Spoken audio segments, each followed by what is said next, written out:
Celebrity chef Tyler Florence is bold, brash, and confident, but when he steps outside of the kitchen for a reality show about the special forces, could that confidence be his downfall? Tyler Florence grew up with parents who both led hectic lives. As a result, he never spent much time in the kitchen as a kid. As a teenager, though, he realized that he would have to get a job if he wanted to save up money for things that he wanted, such as a car. He got a job as a dishwasher at one of the best restaurants in his hometown of Greenville, South Carolina. He got the job because his girlfriend's parents owned the restaurant. It was simply the first opportunity that presented itself to him. But fate came knocking. Working there, he realized that he simply loved being in the kitchen. Florence moved pretty quickly from his role as a dishwasher to working on the line. Describing his experience there, he told Williams-Sonoma, "It was the first thing I was ever really good at. At that moment, I knew I wanted to be a chef for the rest of my life." To know that what you're doing for a living, working in hospitality, working in food, you will always have a job for the rest of your life. As a result of his first restaurant experience, Florence decided that he wanted to go to culinary school. After graduating from high school, the budding chef enrolled at Johnson & Wales University's Charleston, South Carolina campus. Florence credits much of his success to his education. He believes that through his degree in hotel restaurant management, he was prepared for many of the situations his career would throw at him, especially creative and financial challenges. He graduated in 1994 and was awarded an honorary doctorate in 2004. Florence has also noted that some of the best advice he ever received came during his time at Johnson & Wales. He told Williams-Sonoma, "Chef Victor Sumero walked over to my station, picked up my knife, and felt the sharpness of the blade with his thumb. He laid it down, made eye contact with me, and said, 'Dull knife, dull chef.' I never forgot that, and my knives have been razor blades ever since."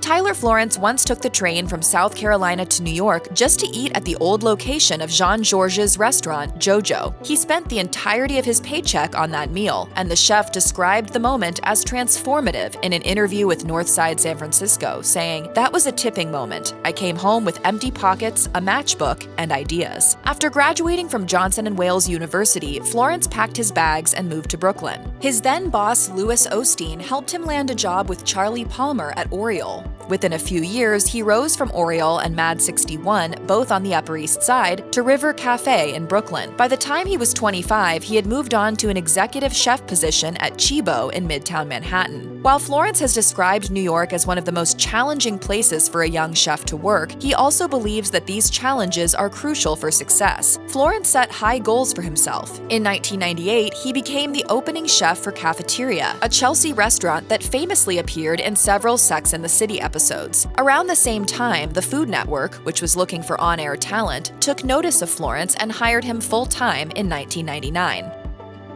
In 2021, Florence described the moment he got started at the Food Network as the first day of the rest of my life, and I just knew it. The chef got his start on television in 1999 when he started hosting the new Food Network show Food 911, helping chefs in need rescue their recipes. He then went on to take over hosting duties for the cooking show How to Boil Water. It was not all smooth sailing, however. Florence described the difficulties of being on television for the first time to Williams-Sonoma, saying, "It was a learning curve. There was a lot of experimentation. The main issue, according to Florence, is that many of his recipes were simply too complicated for home cooks to replicate. And days were long, because television production can shoot for 12 or more hours in a day." Eventually, however, Florence got the hang of it and realized that less is often more when it comes to sharing recipes on air. He said, "I had a lot of stamina and was willing to do just about anything for the shot."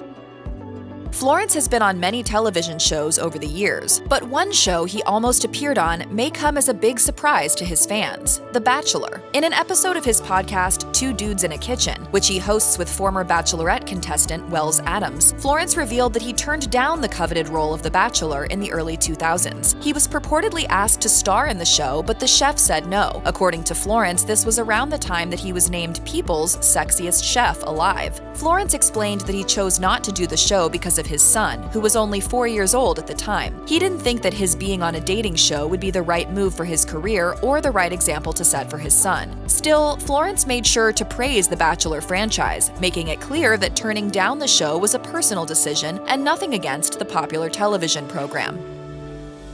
While he may have been an eligible bachelor in the early 2000s, Tyler Florence is now a happily married man. Florence and his wife Tolan met at the Sundance Film Festival in 2004 and were married in December of 2006. At the time they met, Tolan was working for the acclaimed chef Rocco DiSpirito as a publicist, and DiSpirito introduced them. Tolan's family history is rather different from Tyler's. She grew up with a large family and many friends around her. The child of two parents who worked in the film industry, Tolan has worked as the executive producer of Ryan Seacrest's radio show, as well as working in marketing and relations for Wolfgang Puck and Rocco DiSpirito. Now, however, Tolan and Tyler live a fulfilling life in Mill Valley, California, with their two kids running multiple businesses together. Tyler Florence travels often for his television show The Great Food Truck Race, which started as a cross-country road trip. Because of this, Florence spends a lot of time with his crew, who he views as part of his family. In an interview with People magazine, the chef said, "I've been doing it for over a decade, so we're all great friends. I clock out from reality and I go on this epic road trip with my friends, and we shoot a little TV on the way. That's the way we see it. It's just awesome." Sometimes, traveling for work becomes a family affair. The chef also said that when his youngest two kids are on vacation from school, they often travel with him on his work trips. Home may be where the heart is, but Florence always loves returning home from his work travels. He told People that the first thing he does when he returns home from a long trip is, quote, "kiss my wife, for sure."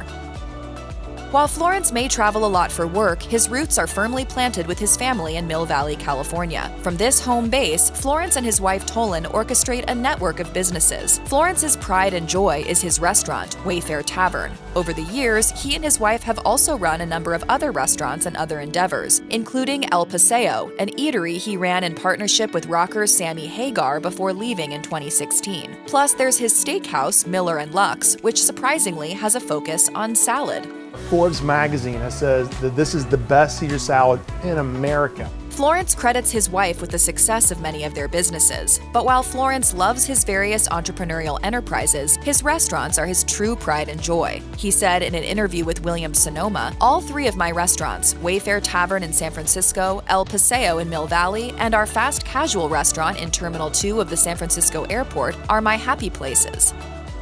From his various TV shows to his own personal travels, Florence has, as he puts it, eaten his way around the world. Still, his heart remains at home. He explained to William Sonoma, "I am a die-hard fan of many different cooking styles, but my cooking style, the style of food that keeps me up at night trying to decode my own ideas, is gorgeous American cooking." Reflecting upon some of the best Southern dishes in his hometown of Greenville, South Carolina, he recalled eating a bacon-wrapped steak at a place called The Peddler, also noting that he has been trying to recreate the ambiance of this restaurant throughout his career. Florence also reflected on the evolution of American cuisine in his interview with William Sonoma. He explained that when he was getting started in the 90s, people didn't take him seriously when he said he cooked American food. Florence lamented that most people assumed that all he cooked would be burgers and fries. But now, he says, American cookery has developed as a rootsy, smart, electric genre of cooking.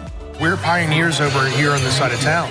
While his proudest ventures may be his restaurants, Tyler Florence has many different business ventures under his belt. His savvy entrepreneurship has led him to create baby food, wine, and even cutlery brands. He told William Sonoma, "For me, everything we do has to answer two questions. Is it world-class, and is it delicious?" Florence's baby food brand, called Sprout, aims to bring healthy and delicious food to babies with a sense of taste. He wrote on Instagram, "They want and need delicious, healthy food. Starting children on a real, honest, and pure diet of organic, non-GMO fruits and vegetables will give your little ones a head start that will last them a lifetime." Florence also has his own wine. He shared with Forbes that while working his first restaurant job, he was inspired by the passion of the sommelier, saying he had such a story to tell. He knew everything about everything. How he could cram in that much information about a bottle of wine was so fascinating. Tyler Florence has a huge number of businesses and restaurants, but he's still an active host on the Food Network, with shows like the long-running hit series, The Great Food Truck Race. Everything in The Great Food Truck Race happens quickly, and teams must adjust to different locations and situations. The show started when the economy crashed in 2008, and Florence and many chefs realized that a food truck was simply a more feasible business than a brick-and-mortar restaurant. The show turned out to be one of the network's biggest hits, and nearly 15 years after it debuted, it's still going strong. As Tyler Florence has evolved into an established media figure and well-known name in the food space, he's capitalized on his reputation and experience to try out other forms of content creation beyond cooking shows and cookbooks. In 2018, Florence made his feature film directorial debut with Uncrushable. The documentary covers the 17 wildfires that erupted in California over 2 days in October 2017 and examines the disaster's impact on the displaced climate refugees and first responders. These stories should be told, these stories should be chronicled, and it should be a lesson for all of us. Florence also broke out of the Food Network box with an independent food platform called Wolf It Down, which offers short clips, recipes, and cooking classes. In 2022, Florence and Wells Adams of The Bachelorette started hosting the show Two Dudes in a Kitchen for broadcasting conglomerate iHeart. The show is a spin on Florence's traditional instructional format in that it's a thrice-weekly, food-themed audio podcast. And in 2023, Florence was among the cast members of the Fox reality show Special Forces World's Toughest. The competition challenged celebrities in military training-style exercises, and on the second day of shooting, Florence took himself out of the running. He claimed it wasn't because the show was too hard, though, but that he only quit because he promised his wife he wouldn't do anything too dangerous. I don't think I'm breakable, to be honest with you.